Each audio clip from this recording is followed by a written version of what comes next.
namaskar. This is Firstpost and you're watching Vantage with me, Palki Sharma.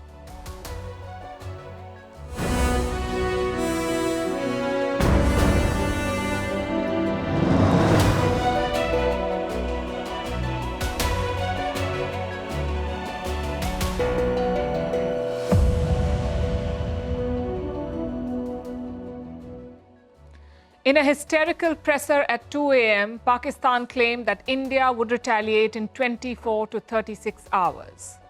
The clock's run out, and the truth is finally catching up. Islamabad is playing the oldest trick in the book, crying wolf, to grab global headlines. And somehow the world seems to be falling for it. US Secretary of State Marco Rubio spoke to both India and Pakistan, and what did he have to say? We'll tell you about that.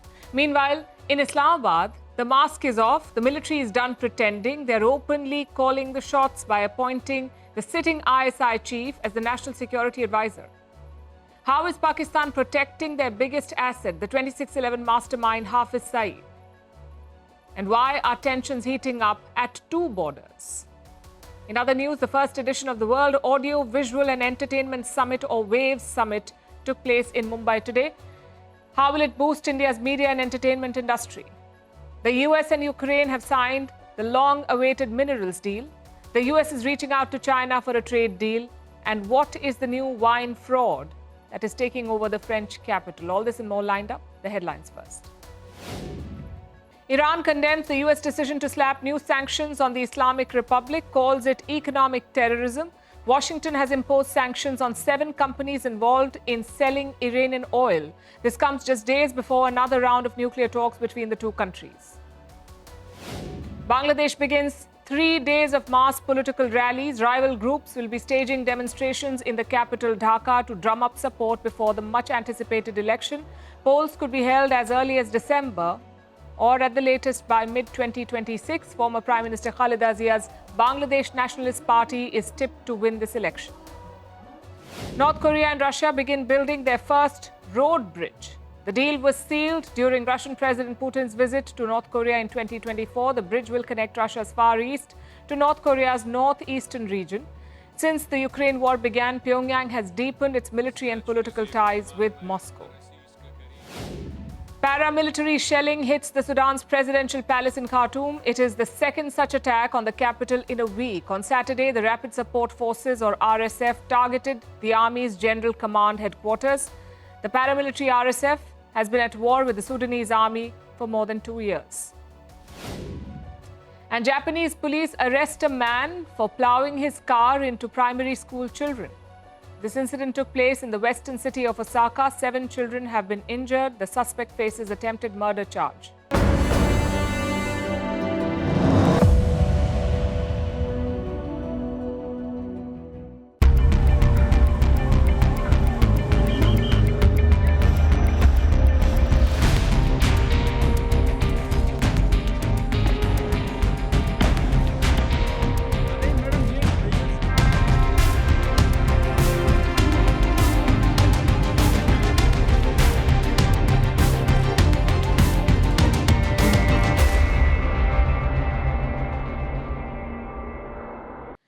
What we expected is happening. The world is buying into Pakistan's panic. They're not condemning Islamabad. Instead, they're counseling restraint to India. The Americans did that yesterday. Secretary of State Marco Rubio had 2 separate calls. This is the American foreign minister. He had 2 calls, one with India's foreign minister S. Jaishankar and the second with Pakistan's Prime Minister Shehbaz Sharif. Now, Rubio told Sharif to condemn the Pahalgam attack. He also urged Pakistan to cooperate with the probe and deliver justice. Now, we get the intent here, but frankly, it means very little. Pakistan plotted and sponsored this terror attack. You can't just ask them for a simple condemnation. You need to hold them accountable. It's like asking a murderer to say sorry for the killing. Just doesn't cut it. Now we come to Rubio's call with Jaishankar. He promised to cooperate with India against terrorism, but he also urged de-escalation. Marco Rubio wants India to work with Pakistan to maintain peace in the region. Again, we get the intent. The Americans are scared of a nuclear flare-up. But how else can India fight this terror? The camps are in Pakistan, the plotters are in Pakistan, and the weapons are in Pakistan. These are not 2 different threats. They're one and the same. India's goal is to spread that message. Foreign Minister Jaishankar is on the job. He's reaching out to the non-permanent members of the UN Security Council. As you know, the UN Security Council, or UNSC, has 15 members. 5 of them are permanent. The remaining 10 are elected for 2 years, a 2-year term for each. And Jaishankar is reaching out to these non-permanent ones. Today, he spoke to his South Korean counterpart. Yesterday, he spoke to the Danish foreign minister. Before that, he spoke to officials from Algeria, Greece, Guyana, Panama, Slovenia, Sierra Leone, and Somalia. That's 9 non-permanent members of the United Nations Security Council. And the 10th? Well, that is Pakistan, which explains this outreach. If India retaliates, the UNSC will become key. It can pass media statements on the tensions. It can also pass binding resolutions. We saw one such statement over the weekend. The UNSC did condemn the terror attack, but it did not even name the attackers. It did not even name Pakistan. It was a weak and diluted statement. Why? Because Pakistan used its presence as a non-permanent member of the United Nations Security Council. And they forced them to water down the statement. Going forward, India must prevent this. New Delhi will have reasonable confidence in the permanent members. All of them, except maybe China, will back India. Hence the focus on non-permanent members. It tells you how coordinated India's response is. It's not just about the military options. It's also about diplomacy. Even with Pakistan, India is giving it a shot after everything.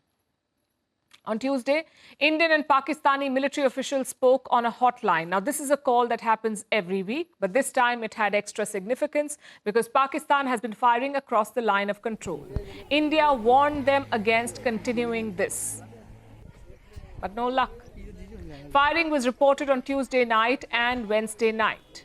And that makes it 7 nights of ceasefire violations. Meanwhile, the government is taking more measures against Islamabad, both financial and strategic. The Indian airspace has now been shut to Pakistan, so no cargo planes, no commercial planes, and no military planes. No Pakistani aircraft can fly over India. This move is certain to hurt Pakistani carriers, especially their flights to East Asia. Experts say they will now have to fly over China or Sri Lanka, and that adds around 2 hours to the flying time. Similar moves are being considered at sea too. Right now, Pakistani ships are allowed to make port calls in India. Reports say New Delhi is looking to stop that. Same in the digital sphere. A number of Pakistani influencers and celebrities have been banned, like actors Ali Zafar and Mahira Khan, and influencers like Hania Amir. If you check their social media accounts in India, they won't be visible. Instead, you will find a message that says, "Account withheld due to legal request." A number of Pakistani news channels had already been blocked in India. Now Pakistani celebrities are also gone. The idea is to fight fake narratives and propaganda and to build pressure. Let's also look at the investigation in Kashmir. Sources say the terrorists may have reached Pahalgam by the 15th of April, and Baisaran Valley was not their only option. They were looking at 3 other targets as well, like the Betab Valley and the Aru Valley. Officials have identified around 20 overground workers. What are overground workers? These are people who support terrorists. They give them shelter, money, and logistical help. 20 such people have been identified. A number of these workers have been rounded up for investigation too. And what about the attackers? Well, still no trace of them. The security agencies are still hunting the terrorists, but the terrain is unforgiving. There are dense forests and natural caves. Plus, the attackers appear to be well-trained. One official called it a game of cat and mouse. Finding these attackers, finding these terrorists will be India's biggest priority. But the retaliation against Pakistan may come sooner. We'll be tracking the moves closely.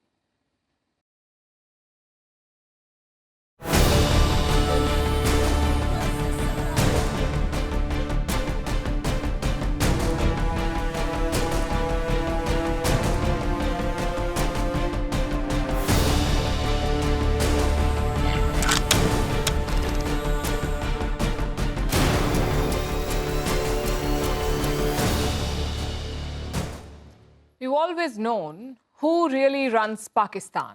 It's not the politicians, it's not the parliament, it is the army. Sometimes they do it openly with a coup. Most times they manage with soft coups and the facade of a civilian government with the generals calling the shots. Right now, it's a bit of both.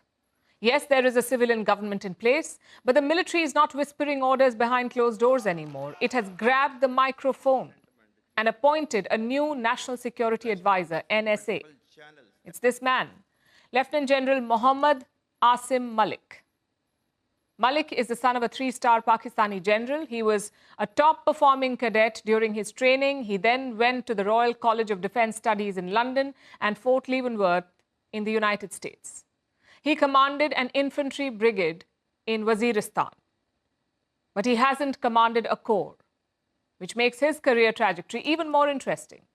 Now, you may be wondering, why is all of this a big deal?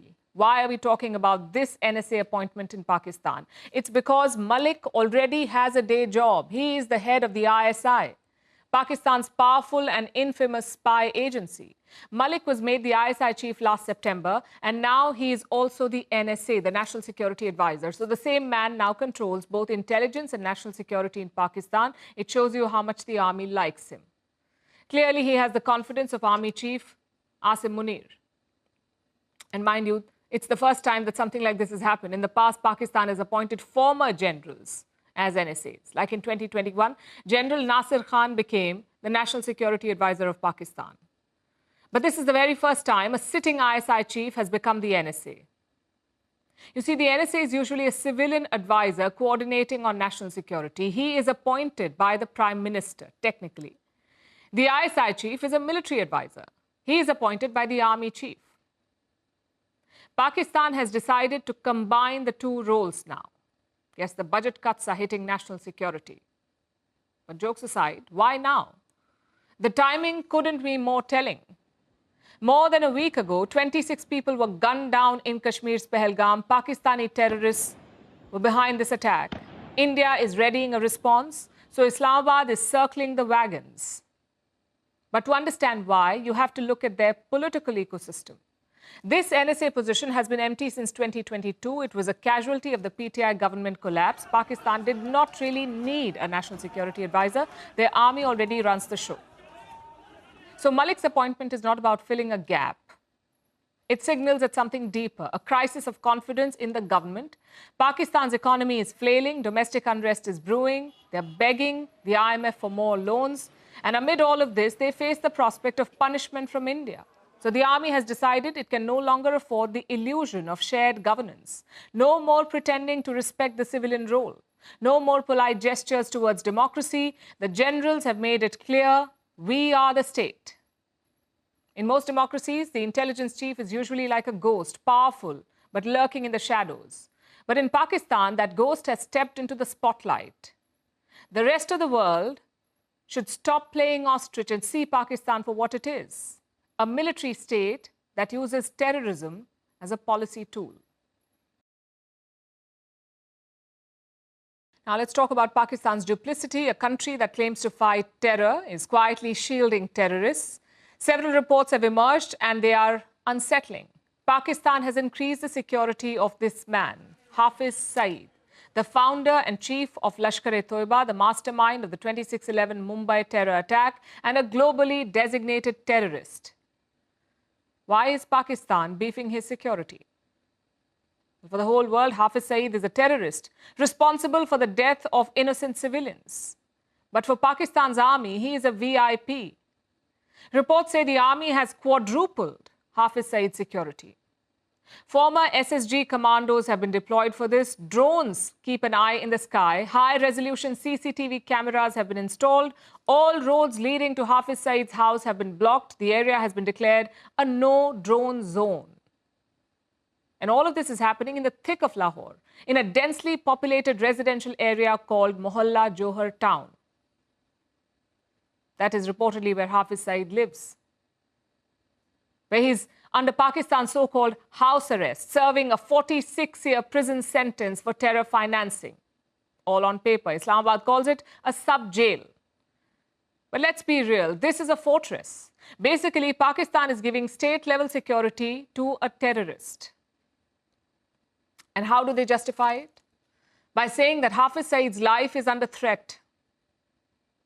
Let me unpack this shameless facade. Hafiz Saeed is no ordinary Pakistani. He is a United Nations designated global terrorist. The US has placed a $10 million bounty on his head. He has masterminded multiple terror attacks on India, like the 26/11 Mumbai attack in 2008, the Mumbai train blast in 2006, the attack on the Indian Parliament in 2001, even the most recent Pahalgam terror attack. And here's why I say this. The Pahalgam attack was carried out by a group called the Resistance Front, or TRF. It is an offshoot of the Lashkar-e-Toiba. The TRF's current head is a man named Saifullah Khalid, a former Lashkar-e-Toiba commander and a close aide of the same Hafiz Saeed. Basically, it's a full circle. The TRF is just another name for the Lashkar-e-Toiba. They work hand in glove to carry out terror attacks. So Hafiz Saeed's role in the Pahalgam attack is a given. It's quite clear. And that explains the sudden hike in his security, because this time India's stance is also clear. Terrorists and their backers will face consequences. And this is how Pakistan is bracing by increasing the security of their most prized terrorist, Hafiz Saeed. Instead of handing over a global terrorist to face justice, Islamabad is going out of its way to protect him. Basically, Pakistan believes that India's response is on its way, and Hafiz Saeed, a global terrorist living freely in Lahore, could be a target. So they're turning his residence into a military outpost. And frankly, we're not surprised. Harboring terrorists is Pakistan's core competency. Remember Osama bin Laden? The terrorist who masterminded the 9/11 attacks in the US. It happened in 2001, and Pakistan kept Osama bin Laden safe for years in a compound in a city called Abbottabad.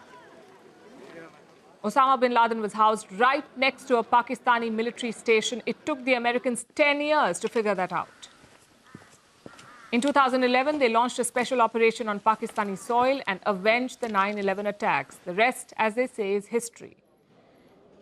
Bin Laden once had the blessings of Pakistan's army.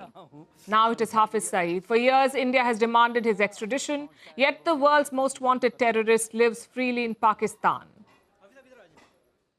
But this isn't just about one terrorist. It's about a state-sponsored ecosystem. Hafiz Saeed may be a VIP in Pakistan, but he's a threat for India and for the rest of the world. So by shielding him, the message from Pakistan to the world is this. In a country that is on the brink of an economic collapse, in a country where citizens go hungry, terrorists and terrorism remains their top priority.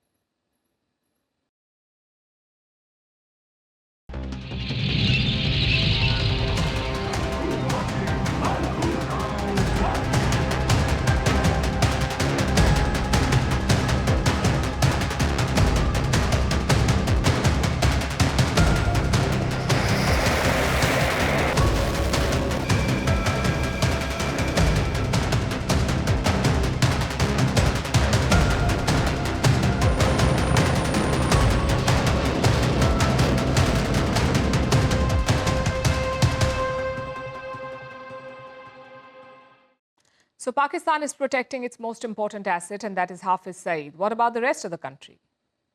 We are seeing some new developments and movements. Of course, none of this is official. It is based on intel reports and surveillance. Pakistan is apparently rushing resources to the frontier, both the LOC and the international border. This includes radars, air defense systems, and soldiers. Reports say 2 divisions have been moved to Pakistan-occupied Kashmir, or POK. The 6th Armored Division, which includes tanks and combat vehicles, and the 7th Infantry Division, which is made up of foot soldiers and light artillery. Radars are also being placed near POK. One such facility is in Chor in Sindh. Pakistan has set up a TPS-77 radar site there. This is just 60 kilometers from the border. And what does it do? Well, radars monitor the airspace. They detect aircraft and possible airstrikes. And speaking of aircraft, where are Pakistan's fighter jets? Well, sources say the Air Force has cut down operations by 50%. Their goal is to avoid mishaps in the sky. As for the jets, they are being moved around. Some reports say the F-16s have been shifted to Lahore and Rawalpindi. Others say they are heading to Gwadar. Why Gwadar, though? Because it's located far away from the border. Perhaps the idea is to protect these jets from Indian missiles. And finally, you have air defenses. Pakistan's best system is the HQ-9. This is a missile system produced by China. These are also being used to secure the border area. Clearly, there's a lot of focus on the skies. Pakistan is using radars, electronic systems, and air defenses. Maybe they fear a repeat of 2019. That's when Indian Air Force jets crossed into Khyber Pakhtunkhwa. They destroyed terror camps in Balakot in Pakistan. Last time, Islamabad was caught napping, so this time they are on alert. So alert that they're imagining stuff. Look at this report in Pakistan state media. It says Indian Rafale jets were patrolling the skies over Kashmir, so Pakistan scrambled jets of its own. Islamabad claims that they managed to scare away the Rafales. Sounds like classic Pakistani fiction. Defense experts have dubbed it propaganda. There is no visual evidence, no radar footage, not even an official statement from Pakistan's military. Plus, Rafales are frontline assets. They do carry out operations over Indian skies, and these planes and pilots do not panic. They are built to handle routine interceptions. Maybe it's all part of mind games. And that's what India will have to guard for. Pakistan cannot match India in conventional warfare. So they could resort to unconventional means, like propaganda and cyber attacks. In fact, last week, the Indian Army's nursing college website was hacked. The hackers left a message on the screen. It said the two-nation theory is not just an idea, it is the truth. And it's very similar to what Pakistan's army chief said. Days later, the army school websites were hacked and their home pages were defaced. This week, the website of Rajasthan's education department was hacked. The hackers left a message on the page. It called Pahalgam an inside job. So overall, Pakistani cyber attacks seem to be rising. A common hack is to put the Pakistani flag on OTT websites. Such instances have gone up by 10 to 15%. Clearly, there is a dedicated cyber campaign here. India must guard against such strategies. We may have the advantage on the battlefield, but Pakistan will play dirty. Our air defenses can handle their aircraft, but our firewall needs to handle the hackers. Our next story is a tale of two borders, one burning with violence, the other bracing for it. On one side is the Lipa Valley. This is in Pakistan-occupied Kashmir, or POK. On the other side is India's eastern flank, the border with Bangladesh. Is this a coincidence or a calculated move to threaten India? Let me start with the Lipa Valley. This is a 9-kilometer stretch near the line of control. It is under Pakistan's occupation, this valley. It is one of the most heavily militarized zones in the region. And now it is a major flashpoint. Pakistani posts in the Lipa Valley have fired into India. India has responded in kind, and the retaliation has been too much to handle. There are reports of casualties in Pakistan, but their army, as always, remains tight-lipped. So why is the Lipa Valley turning into a flashpoint? Let me give you some context. This valley has for long been a route for infiltration. Terrorists from Pakistan would enter India via the valley, and they would get cover fire from the Pakistan army. Every time tensions have flared between India and Pakistan, the Lipa Valley has been the first to turn hot. Let's go back to the 1971 war. That's when India helped in the liberation of Bangladesh. The main military campaign was in India's east, but Jammu and Kashmir also saw intense fighting, including in the Lipa Valley. India inflicted severe damage on Pakistan.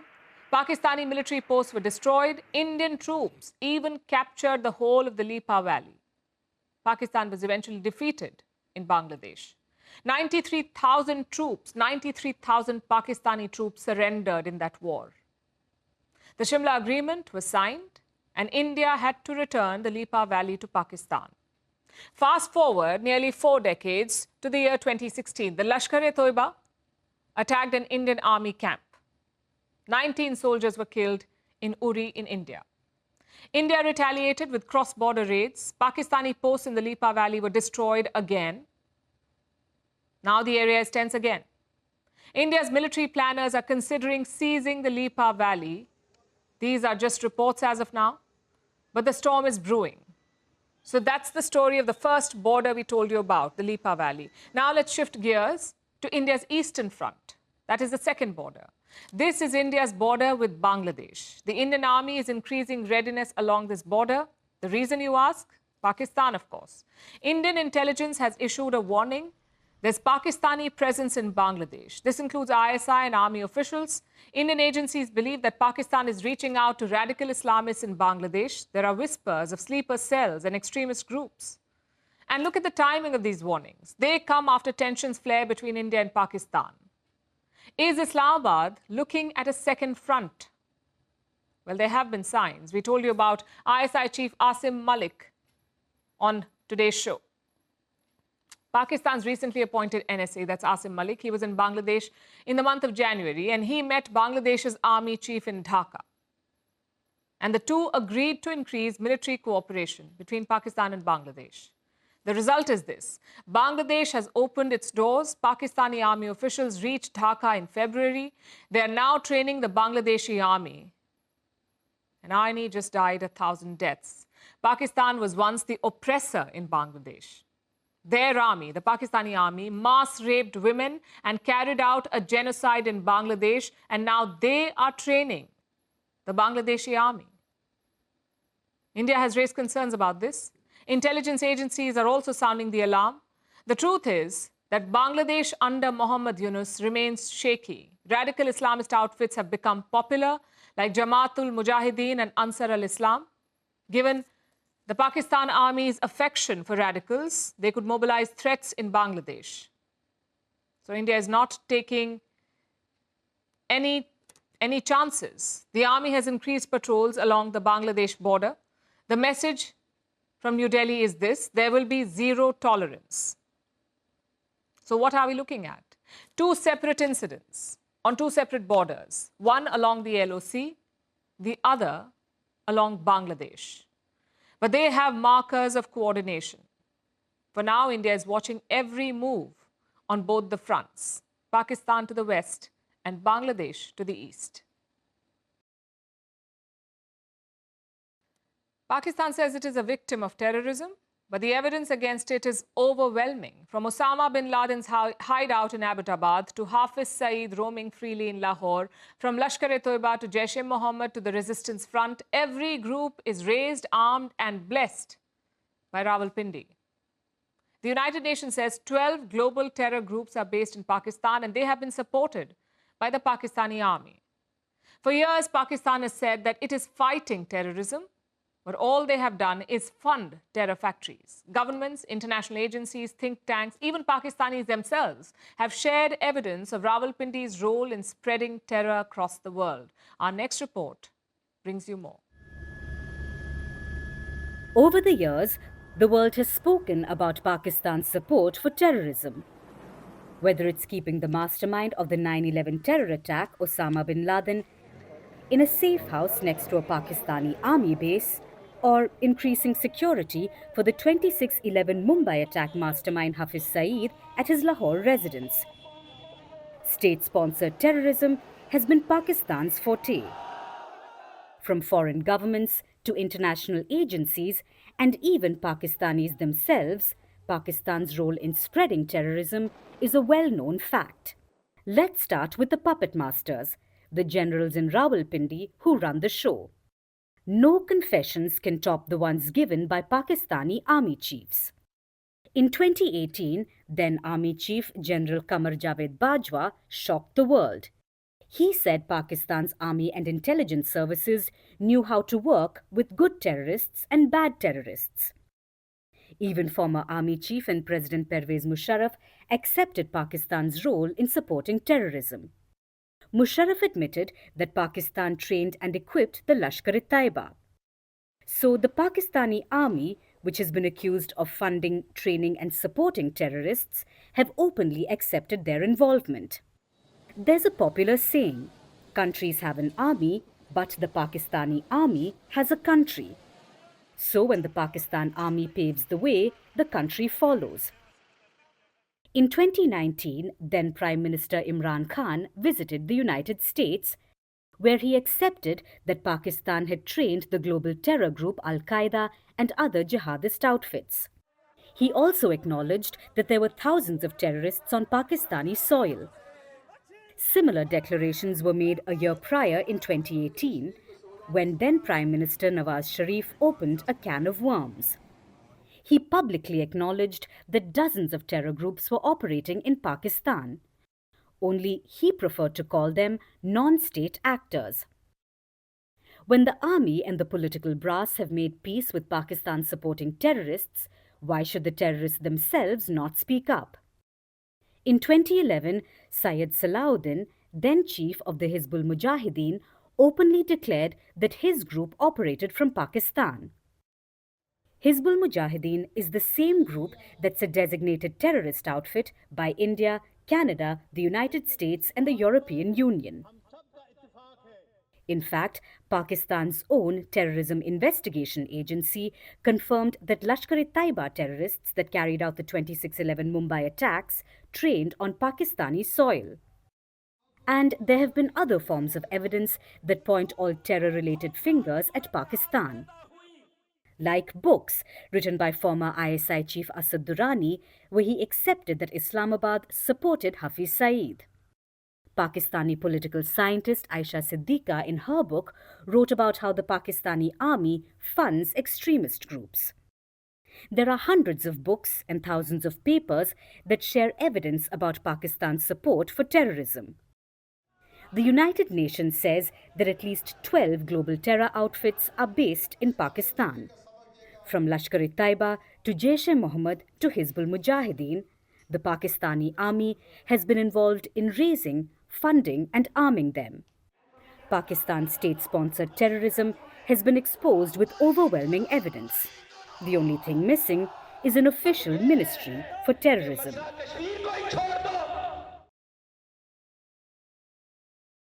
All the focus is on the border, but away from the action, a major summit was held in Mumbai today, the WAVES Summit. Now, WAVES is an acronym. It stands for World Audio, Visual and Entertainment Summit. This is the first ever edition. It is being hosted by the Indian government in Mumbai. And today was day one. Over the next 3 days, multiple events are lined up. 42 plenary sessions, 39 breakout sessions and 32 master classes. It's bringing together people from old and new media. You've got actors, you've got content creators, you've got the news media, and also musicians and technicians. Put together, participants from almost 75 countries. But what's the objective here? What are we trying to do? The idea is to boost Indian media and entertainment industry's profile, to turn India into a hub for content creation. Prime Minister Modi inaugurated the event today, and he spoke about this. He invited creators across the world to come to India. He told them, create in India for the world. Listen in. यही समय है, सही समय है. ये create in India, create for the world का सही समय है. ऑरेंज इकोनॉमी के इस बूम में मैं वेव्स के इस मंच से देश के हर युवा क्रिएटर से कहूंगा, आप चाहे गुवाहाटी के म्यूजिशियन हो, कोची के पॉडकास्टर हो, बेंगलुरु में गेम डिजाइन कर रहे हो या पंजाब में फिल्म बना रहे हैं, आप सभी भारत की इकोनॉमी में एक नई वेव ला रहे हैं. One word stands out there, and that's the orange economy. Modi said this orange economy will become a key pillar of India's GDP. What does that mean? What is the orange economy? It refers to the business linked to creativity. Some people also call it the creative economy. But why orange? Because orange is seen as the color of creativity, like red is seen as the color of danger or even love. White is seen as the color of peace. Likewise, orange is seen as the color of creativity. This economy also includes a lot of creative fields. For example, theatre, films, dance. In the new age, influencers and online streamers. Even culinary and cultural displays, all of these are part of the orange economy. The United Nations says it makes up 3% of the global GDP and it employs almost 30 million people the world over. In India, the orange economy made up 2.5% of the GDP before the pandemic. Now it is around 1.5%.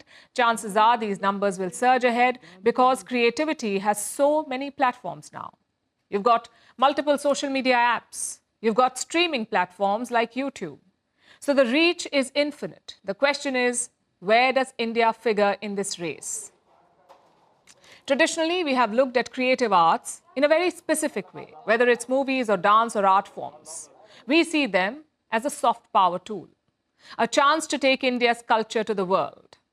It's important, but we can do more, and times are changing. Soft power is not limited to outreach anymore. It can be used as a hard power tool as well. I'll give you two ways how. First, the economic benefits. Content creation is a multi-billion-dollar economy. It can create tens of thousands of jobs, and it can fill your treasuries. But for that, you need to create a robust ecosystem at home. Consider India's export of yoga. There are thousands of yoga studios around the world right now. Is that soft power? Yes, it is. But does it benefit India financially? No, it does not, because the business is happening abroad. Same with video games. Indian designers are a key part of the global gaming industry. Indian cities and culture have also featured in some games. It counts as soft power, but it does not really benefit us beyond a point. And that is why the Wave Summit is important. It aims to build a robust system at home so that content creators do not have to go abroad. Secondly, if used right, soft power can give you leverage. Consider the example of TikTok. The Chinese created this app and its algorithm. They exported it to the world, and suddenly the world was hooked on short-form videos. They know that TikTok is a security nightmare, but their lives and businesses are still dependent on it. And that gives China leverage. Leverage to influence and force policy changes. Very similar to hard power, to how hard power works. Hollywood used to have that sort of an effect, but nowadays it's lost its monopoly. So my point is quite simple. We should start seeing soft power differently. It's not just about entertaining people and building people-to-people ties. There are tangible financial and strategic gains to be made here. The Wave Summit is a recognition of that. Let's see what happens next. If there is one thing that Donald Trump loves, it is a good deal. And after months of intense negotiations, he has finally hammered out one with Ukraine. Washington and Kiev have signed the long-awaited minerals deal. Think of it as a business transaction, or in politically correct words, an economic partnership agreement. It gives the US access to Ukraine's rare earth minerals like graphite, titanium, and lithium. The US will get a share of profits from their future sale. In return, Washington will continue to invest in Ukraine's defense and economic recovery. After months of cozying up to the Kremlin, this is a major step towards bilateral relations between Kiev and Washington. So what does it mean for the war in Ukraine? How will this deal work? Why do Trump and Zelensky want it? And what do they hope to get out of it? Our next report tells you. After months of rising tensions and weeks of intense negotiations, the US and Ukraine have finally signed the minerals deal. It gives the US access to Ukraine's mineral wealth, and it gives Ukraine American protection in the war against Russia. Zelensky had proposed this idea to Donald Trump. It was part of what he called a victory plan, and Trump liked the idea, but maybe a bit too much. He demanded compensation for the US aid given to Ukraine since the war began in 2022. He sought $500 billion in compensation. This is around 4 times the amount Washington has paid, which stands at about $123 billion. So Zelensky rejected the idea, saying that 10 generations of Ukrainians would have to pay it off. But as Trump drastically scaled back US security commitments the world over, Zelensky became more accepting of the deal.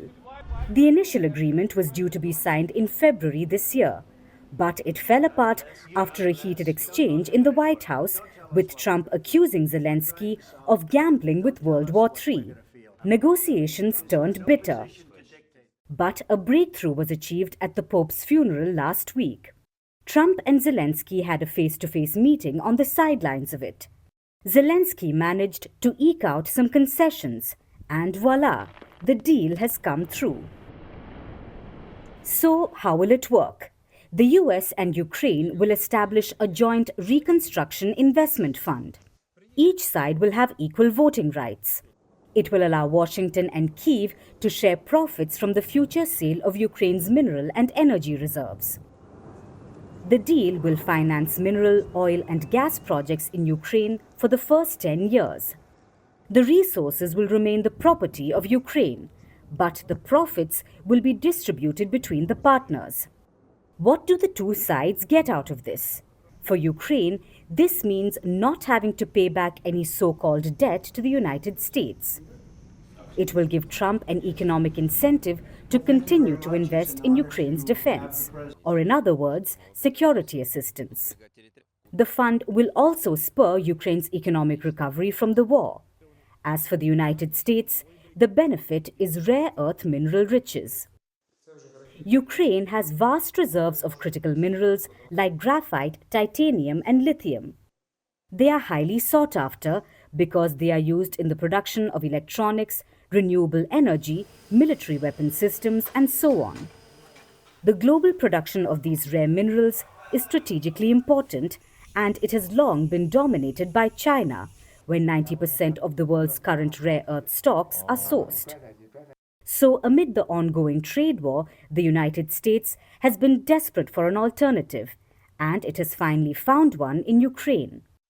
Now, the deal may have been signed between the US and Ukraine, but let's not forget the third player, Russia.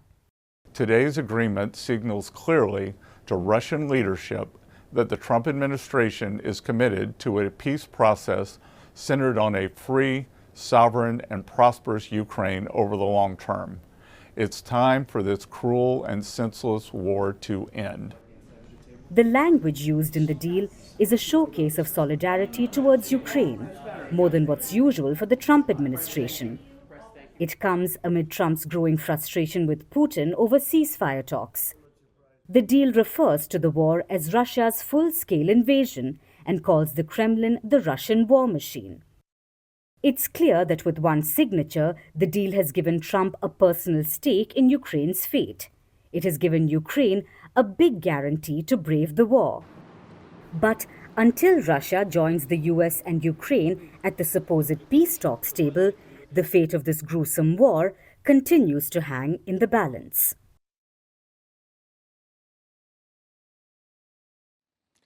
The US-China trade war has been quite the roller coaster. Donald Trump slapped tariffs on China, Beijing fired back, Trump doubled down, 145% tariffs on Chinese goods, up to 245% on some items. 245% tariffs. China hit back harder. And the cycle began in February. It continued for 2 months. Trump expected China to blink, but they held on. So the US, it seems, is starting to fold. First, they rolled back tariffs on consumer electronics, and now they're pushing for a trade deal with China. Reports suggest the US has reached out to the Chinese. But is a deal really in the works? Let's look at where things stand. Last week, Donald Trump gave an interview to the Time magazine. He said Xi Jinping had called him. China immediately rejected this claim. They said no such call had taken place. Then, on the 24th of April, Trump made another claim. He said that the US and China are talking. Can you clarify with whom the US is speaking with China? They're saying it's fake news that trade talks are happening. Well, they had a meeting this morning, so I can't tell you. It doesn't matter who they is. We may reveal it later. Who were these people? What are they talking about? The US president gave no details. Then came a prompt denial from Beijing. China said no such talks were taking place. In fact, Beijing called it bullying. They make up bargaining chips out of thin air, bully and go back on their words, which makes everyone see one thing more and more clearly. That is, the so-called reciprocal tariffs severely go against historical trends and economic laws, impact international trade rules and orders, and seriously impair the legitimate rights and interests of countries.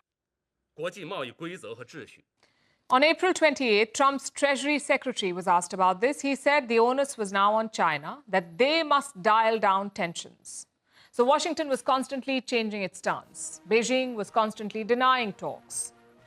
And they kept going back to square one, a trade war between the world's two biggest economies. But now there seems to be some sort of a détente. Chinese media claims that the US has reached out. They contacted Beijing through multiple channels to talk tariffs.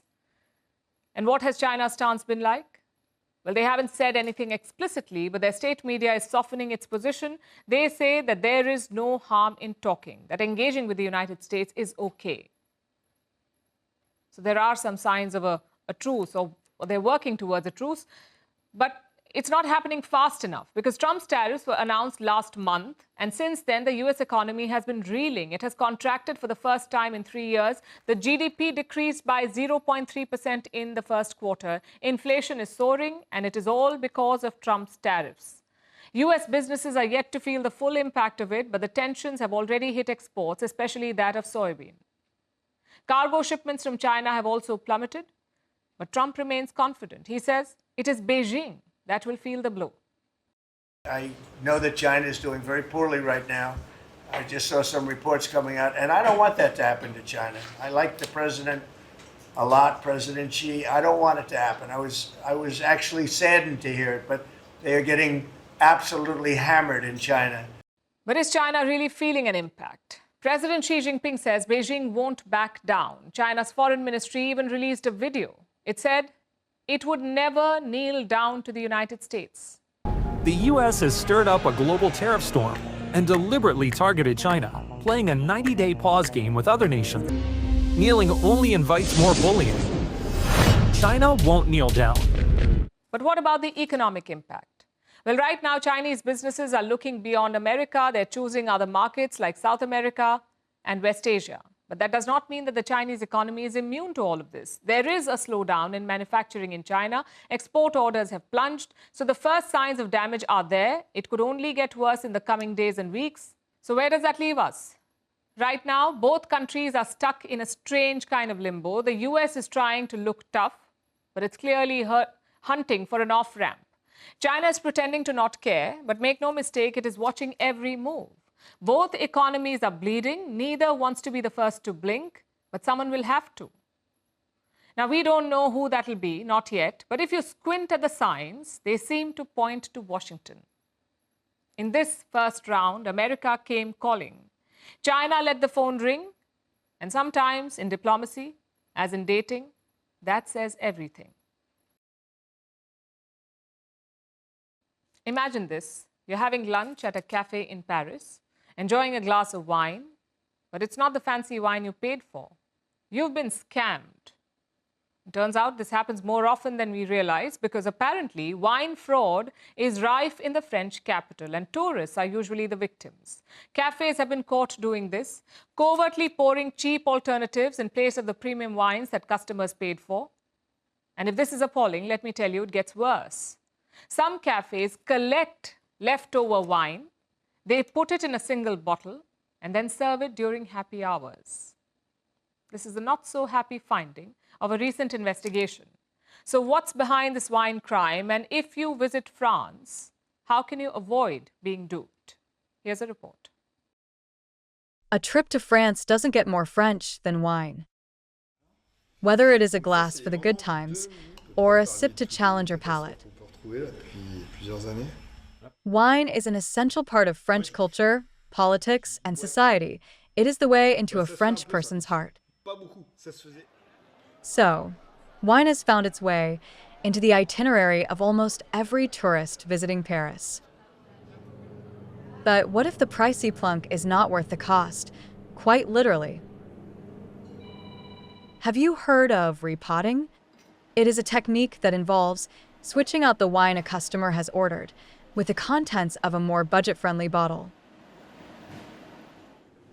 This may sound appalling, but it is exactly what many Parisian cafes have been caught doing with tourists, often being the prime victims. Recently, a French newspaper conducted an investigation. It sent 2 sommeliers to cafes in Paris to get a taste of deception. the experts pretended to be tourists. They ordered wine by the glass. And what they received was shocking. A pour of Chablis or Sancerre, which costs about $10, was substituted for a Sauvignon, which was the cheapest wine on the menu, costing about $6. When the investigators complained about this, the waiter brought another glass of the wrong wine. According to the report, such scams are rife in Paris, especially in tourist hotspots.